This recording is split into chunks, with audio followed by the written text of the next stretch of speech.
Listen, my friends, listen.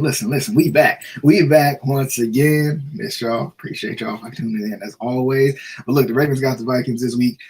It's a familiar matchup, right? I feel like I said the words familiar foes a lot when it comes to this team and this particular season. But it's a familiar matchup, y'all.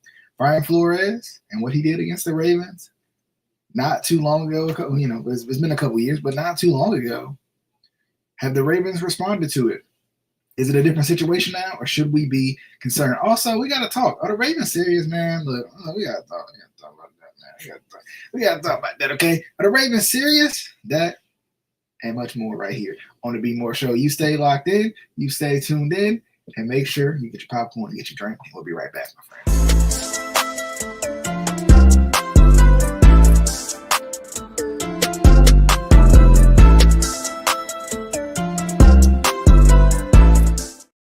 All right, y'all, look.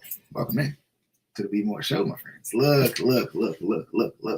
Okay, let's just start looking in the room, man. Can we just start with the elephant in the room? First things first, I didn't realize, appreciate y'all for coming by as always, but I didn't realize that Asante Samuel Jr. was a free agent. I don't know why I didn't realize this, and I'm kind of surprised. I don't know if he just hasn't been able to be picked up throughout the season. I think he's been injured with a spinal issue, but I'm a little surprised that the Ravens haven't considered that, to be honest. That just seems like a move they would try to make. I mean, I know he's a younger guy, but of course having injury issues, you don't have to pay him a big contract. It just seems like something that the Ravens would have done, especially him over Jair Alexander at the time. And I know moves were made and such, but still. But look, let's start with the elephant in the room. I'm not this type of guy. I promise y'all, I'm not. I'm not the type of guy to say, oh, the Ravens even serious right now. The Ravens are so unserious. But look, after the trade deadline, this is the second year in a row. I think it is. This is the second year in a row where I was excited for a move from EDC, right? This was the second year in a row that I was excited for a move from EDC, and I was disappointed, y'all, right? I was disappointed. I know a lot of us are, I know a lot of the flock kids, I understand. But I was very disappointed. You see a couple moves that feel like they're freeing up cap space a little bit. Maybe bring a Quentin Williams in, especially with the injuries you have on the interior of the D line. At worst, maybe you bring in a veteran O lineman, a guy we've seen before in this building before, Kevin Zeitler, possibly. Maybe you bring in a guy who you can kind of put right back in your system and, is an instant upgrade from what you have. But I'm gonna be honest with y'all, okay? I'm gonna be honest with y'all. I don't know why I keep doing this to myself. I don't understand it. I don't know why I keep doing this to myself. Because was I really expecting the Ravens to make a move? Like, why do we do this? Like, why do we continuously expect this team to make moves in the trade on the trade block? Because of course, I mean, maybe I'm tripping. Let me look this up real quick. While y'all hanging out with me, let me look this up. Because I'm trying to remember what trades this team has even made at this point. I know Marcus Peters was a fabulous one. Calais Campbell was a fabulous one. I'm just trying to see. Like, maybe I can find something, okay? I mean, I know you got the safety you got right now, Draymond Jones, and I get, but those aren't needle movers to me. Like, they're just not. Like, we're gonna talk about it in a second, but I just want to make sure. Maybe I'm blanking. Maybe I'm blanking on something. I mean, it's very possible. Like maybe I'm blanking on it. Like maybe I'm missing something because. All right, let's talk. Right, let's talk. Because shout out to my boy KO here, my boy KO, Kevin Ostriker from Locked On Ravens. I'm gonna pull this up so y'all can see this as well. Because maybe I'm tripping. All right, but let me break it down first and then we'll talk. All right, so it's definitely felt like the trades that went down, right? And maybe like let's just look at it. Like we can't. Oh, I ain't even sharing with y'all yet. Let's just look at it. All right, can we just look? Let's just look at this together. Like, we therapy session in together right now. All right. So Kevin Ostriker put this tweet out, right? And it's the moves that Eric DaCosta is made. And I feel like this is why I kind of felt like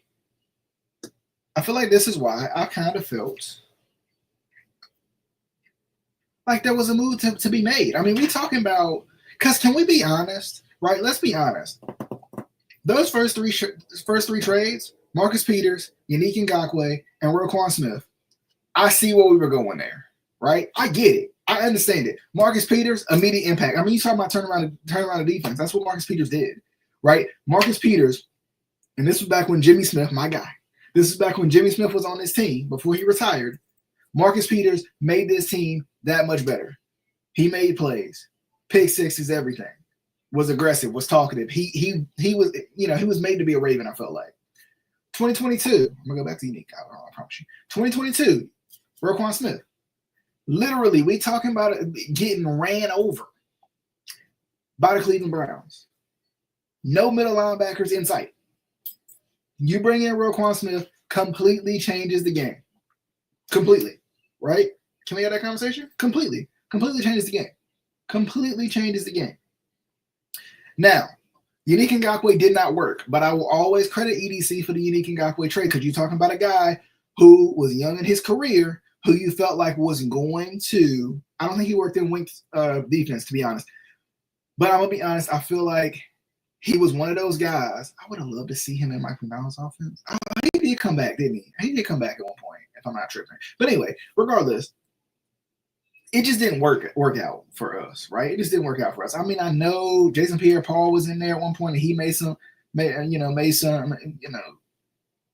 know if he was an in-season trade. I feel like he was a free agent, but you got other guys that have been signed, within this whole narrative. So, within this whole period of time, you got JPP, of course, thinking about Deshaun Jackson back then. Des Bryant was in that conversation. The myriad of running backs that we decided to sign before getting Derrick Henry, especially with some of the injuries that was going on. But it's just very interesting when you look at this. When you look at this, and y'all watching with me, right? I see the point. I see the point of Marcus Peters. I see the point of Yannick Ngakoue. I see the point of Roquan Smith. Right now, 2024, you didn't have glaring issues at receiver, but you added in reinforcements and you traded and you got him for barely nothing. Deontay Johnson, which I don't know what the heck happened to Deontay Johnson. Honestly, what happens to all those Steelers receivers they end up getting rid of? They kind of smart. But I mean, the Mike Wallace thing worked for us. So I don't know. This is kind of interesting, right? Deontay Johnson is just weird. That's like an anomaly. I don't even know if I can discredit him for Deontay Johnson. Because I get the motive, but I think when you look at this, I'm gonna make it a little bit bigger than me real quick. But when you look at these trades, right?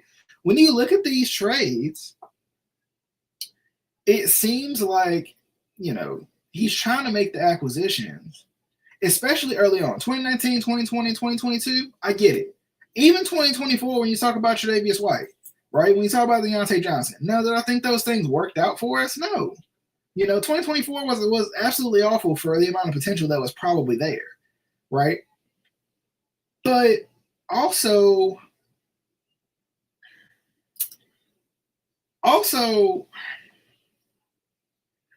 let's talk about 2025, though. Because I'm just trying to think. I mean, 2019 was Lamar Jackson's MVP season. Prior to the Marcus Peters trade, the Ravens were dead in the water. Like, I think we remember this. The Ravens were dead in the water. Dead. Gone. Completely destroyed. In the water. They were done. Right? They were done. And that Marcus Peters trade changed everything. They became Super Bowl contenders because the combination of this offense and this defense finally getting stops became a big thing. Same thing with the Roquan trade. Right? Roquan had that same type of impact. And I think that's why I asked the question, why do I put myself through this? Why do I get excited? I get on the spaces. I watch the live videos up until the trade deadline, knowing for a fact that some things is going to move, some things is going to shift, and then they don't. Why do I do this to myself? Why? Shout out to my boy B2. Look, appreciate you for coming by as always. But look, man, why do I do this to myself? I don't know. Why do I do this to myself? Okay? Why do I do this to myself? But I think it's when you look at grabbing a Marcus Peters, I'm not sure why Calais Campbell isn't on this list, but grabbing Marcus Peters, grabbing Calais Campbell, grabbing Roquan Smith, I think there's credit that deserves to be there. But I think at the same time, I think us as Ravens fans, me included, we're getting a little restless. Can we be honest? Can we be honest? I'm right full with y'all. I think we're getting a little restless. All right, we in what? Year 8 of Lamar Jackson, and we have nothing to show for it, which is crazy. Crazy. 2 MVP, should be 3. We have nothing to show for it. Nothing, right? A couple of cool trades, and then you have a trade deadline like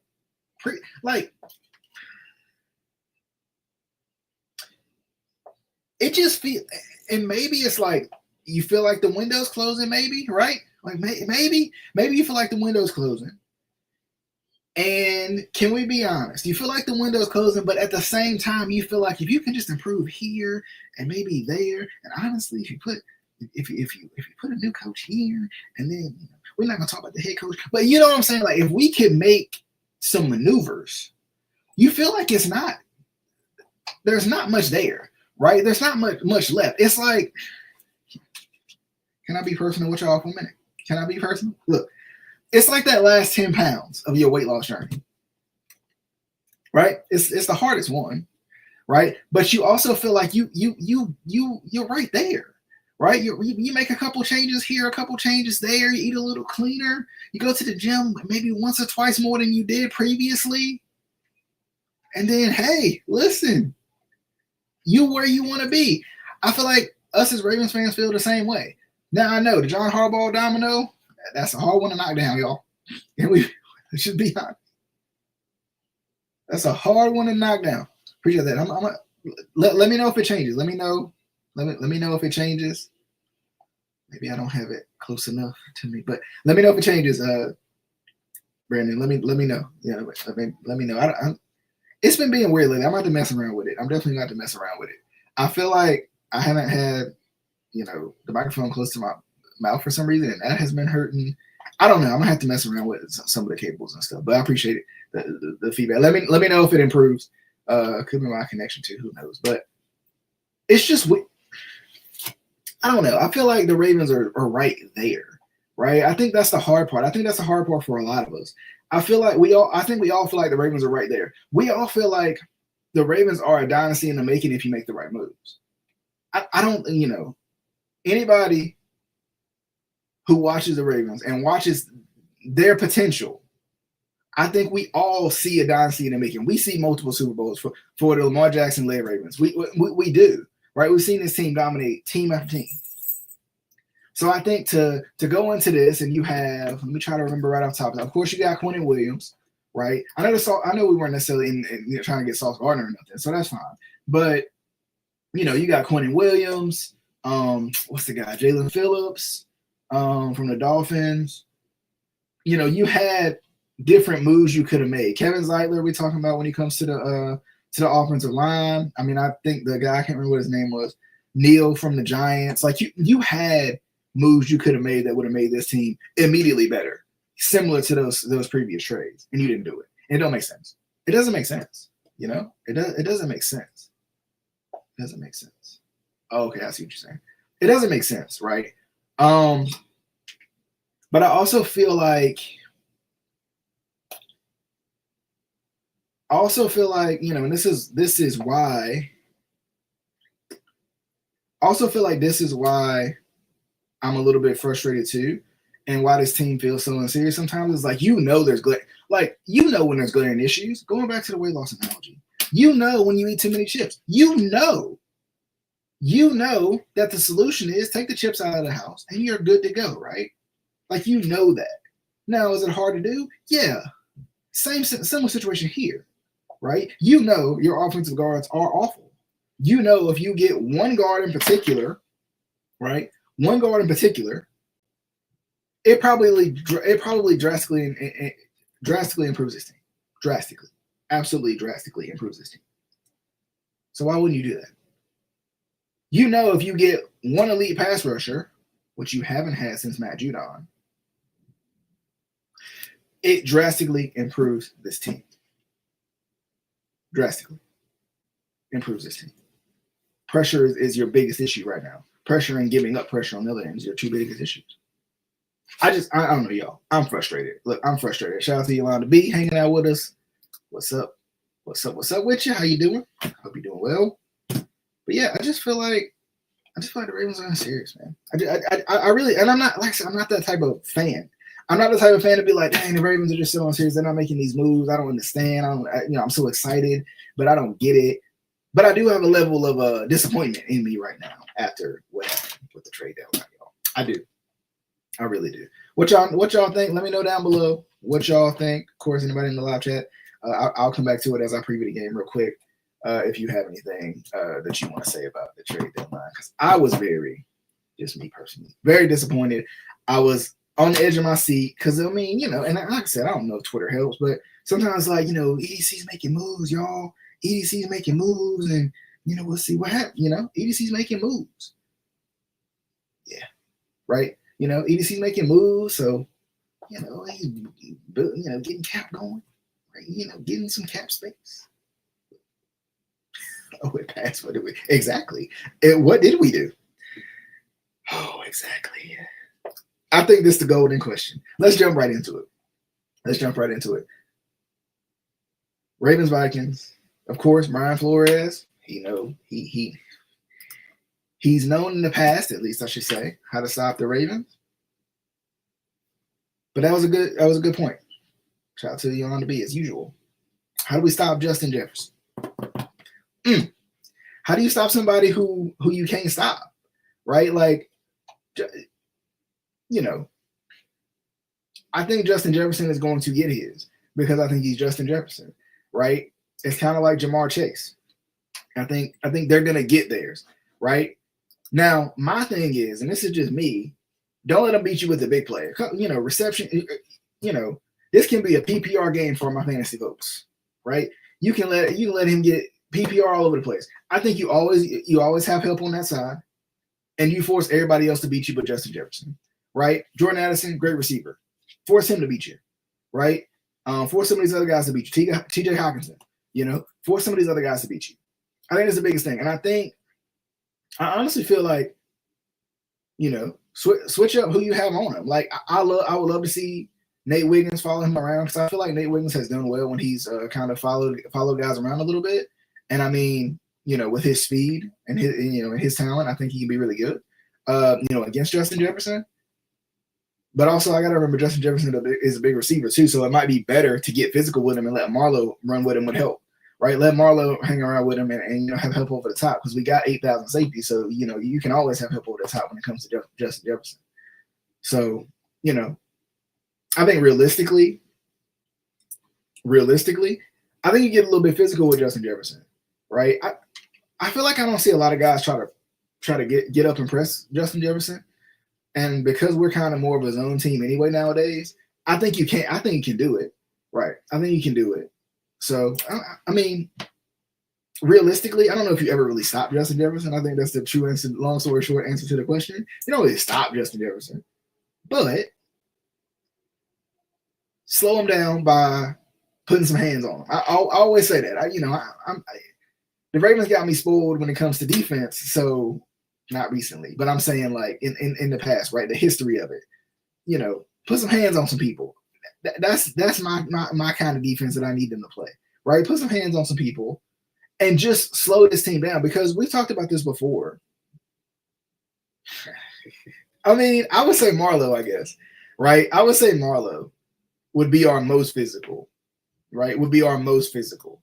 But I mean, I think and I'll leave it up, but even when you think about it, I mean, in a similar way to how you stopped Puka Nacua, right? And how you stopped, the talent with the Rams. I think you do, you play it similarly, right? You play it similarly. And, I mean, it's not like you haven't faced talented receivers before. You faced Jamar Chase and T. Higgins every single year. So it's not impossible to do. We can have a conversation about scheme and all that type stuff. Yeah, we can have that conversation. But I will say, I would let Marlo be the one to be physical with him, right? But even if you put Nate on him, you can still let Nate be physical with him, and you utilize Nate's speed to his advantage. But also, always have help. Make somebody else beat you, and don't let it be Justin Jefferson. That's my biggest thing. Like if you got to shade to a side, or maybe you blitz off the opposite side, because of course they're gonna always throw into the blitz. So be careful with that. But offensively, I think this is a lot of people's concern when it comes to Brian Flores and what Brian Flores has done with this team. Against this team, I should say, not with this team, but against this team. The thing is, this team has been good against the blitz, pretty much since that game. Now, I think a lot of that has to do with Todd Monken. I think that's where we can credit Todd Monken a little bit. I think a lot of that has to do with Todd Monken, right? I think Todd Monken's offense is not as one-dimensional, so you don't really have to worry about it, right? But I found some stats from Pat Sips. I don't know how you say it, but I'm gonna pull it up real quick so y'all can look at it with me real quick. So I keep pressing the wrong order, but Lamar Jackson versus the blitz since 2023, right? 395 plays blitz, completion percentage 66%, 3,200 yards, 9 yards per attempt. This is where I feel like it's a little bit bigger, right? I mean, where there's a little bit more to it. 26 touchdowns, 6 picks, which is good. There's not mistakes there. 26 sacks I don't love, right? But 26 sacks out of 395 blitz plays, I think the Ravens have figured out for the most part. And a lot of that probably has to do with better weapons nowadays too, better scheme offensively too. I think the Ravens have figured out the whole blitz zero thing. Now is it perfect? No, absolutely not. I don't think it's perfect at all. But I feel like the Ravens have gotten better with that. I mean, it wasn't even his stats, but it was. I saw some other stats where it had shown Lamar Jackson's improvement against the blitz, especially this season so far, because a lot of people think that that's how they're going to beat the Ravens. They're going to blitz them. But the thing is, and I think it kind of goes back to kind of like we talked about before, we got talent in the receiving room, but also it's still like the Derrick Henry effect to me, right? Because stack the box, force Lamar to beat you with his arm, even though he's done it time and time again. I don't know why I keep trying to say that. Force Lamar to beat you with his arm. That doesn't work against Derrick Henry. Does that make sense? Right? You stack the box. We got guys that can actually get open nowadays, right? If you stack the box, honestly, Derrick Henry don't really care, right? Right? Like Derrick Henry played in Tennessee, where it was literally force insert quarterback here to beat you, right? Force Tannehill to beat you, right? Was Will Levis there back then? Right? Like force these guys to beat you. Right, like it was always like that for Derrick Henry. So I don't think Derrick Henry cares about that now. And this is kind of like kind of meshing the two segments together. This is kind of one of those weird times where I feel like, why wouldn't you go get a guard, right? Why wouldn't you go get a guard? Because I think if you would have got a guard, you immediately make this team better, right? And somebody made a good point. I don't remember who it was, but I heard it in another space somewhere, not necessarily a X space, but just in general. I heard it in someone else's space talking about certain things. But they kind of mentioned, let Emory Jones Jr. get healthy, and then you trade for a guard, and then your offensive line is completely reconstructed mid-season, but still completely reconstructed. Now, obviously, the trade wasn't made, but I think Emory Jones Jr., there could be something there. And maybe they just feel like, I shouldn't say this. Maybe they just trust their guys, right? Maybe they feel like it's somebody on this team, because there's no way they're watching Voorhees and Falele and feeling good about it. There's no way. There's too much tape on them. If I was Flores, that's where I'm blitzing from. I don't even worry about outside. I would make Falele trip over himself. That's just me, and I shouldn't be giving him pointers because he don't need none. Right? I'm gonna be nice because I was gonna say that's the easiest matchup they got, but I said I was gonna be nice. I said it anyway. Look, y'all. Can the Ravens win this game? Absolutely. right? I mean, we've seen the Vikings have been up and down all season long, right? Nobody knows who the Vikings are. I mean, no one knows who the Vikings are y'all. No one knows who the Vikings are. I'm trying to just refresh my memory real quick because they haven't. I mean, I feel like they've just been up and down all season. I mean, they're 4-4. They're literally the definition of up and down. You want to be? I was trying to be nice. Okay, I was trying not to say that was an easy matchup for nobody because this is an NFL player and I'm just a dude sitting behind a microphone. Okay, look, I'm trying to be nice. Can they win? Yes. Will they win? I think they will. Right. The one thing about the Ravens is that I don't know why they like to do this. I think they be playing with our emotions as the flock. But when their back is against the wall, for some reason, I mean, we've seen this defense improve with the same cast of characters and the same coach. So I think the Vikings are so inconsistent, and I think he can force J.J. McCarthy to make mistakes. And I think this defense can capitalize on that type of thing. I really do. I mean, when you look at it, 20-22 to the Eagles, got romped up by the Chargers, is that word? Beat the Lions somehow.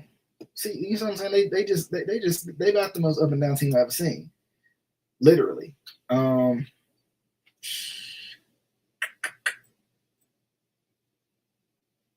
does it have? I don't know. Anyway, so yeah, I mean, the Browns played right there with them. The Steelers beat them. We know how. I'm not gonna talk bad about the Steelers today. I'm gonna save it. I'm gonna save that. And the Bengals when they were floundering. I mean, and they lost to the Falcons. Like, it's definitely a winnable game, right? It's definitely a winnable game. And if the Vikings are who we think they are, they're gonna play absolutely terrible in this game, right? Because the Vikings are literally the most up and down team, right? They just are. They're up and down. So I mean, look. I think the Ravens win this game. Honestly, I can see the Ravens winning this game big because I just think the Vikings are going to come in and it's going to seem like, they're going to come in, they're going to score the first possession. The Ravens are going to figure it out. And I think this offense is finally finding itself a little bit. I think they're finding their identity. I think they're finding what they want to do. Like I said, I think realistically, get physical with Justin Jefferson. I don't care. I come out there. Look, I'll come out there and be physical with Justin Jefferson. He might run me over, but I don't care. I'll be physical.